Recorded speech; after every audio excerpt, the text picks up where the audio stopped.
thing.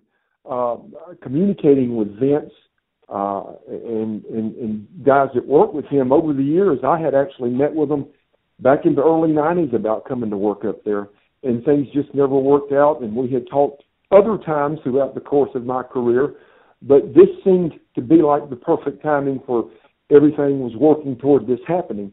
So I was excited about it. I was excited about coming back home, being able to work in my home country, and not having to travel to Japan. I'd started suffering some injuries, and my body was failing me some, so I needed to get out of that grind of those all-Japan matches and get into some American-style matches where you can preserve your body a little more.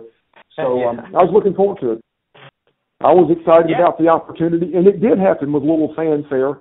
But, again, as it had anywhere else, the character really took off and was popular with the people.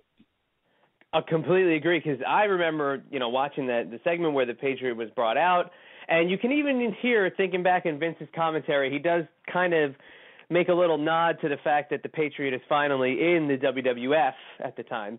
And, you were thrust right into the hottest angle that the WWF had in years, and that was Canada versus the United States, and that was the Team WWF and the American wrestlers versus the Canadians and the Hart Foundation.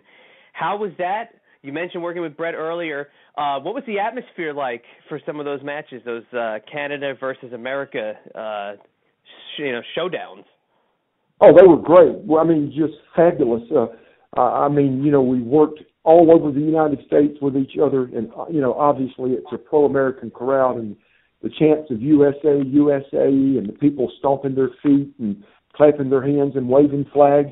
And then we were able to go up north to Canada.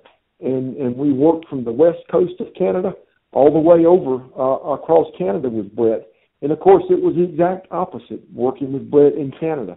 I was the bad guy, and the people wanted to kill me. And there was one night in particular, we were working a city in Canada where there were 6 different people that came into the ring after me. They hated me so bad because they loved Brett so much. He was such a Canadian hero to them. So, the same effect it had here in the United States it had in Canada. So wherever we went, it was really, really a hot angle, and really enjoyed working with him and working that angle with him. Yeah, it seemed like the WWF was in Canada.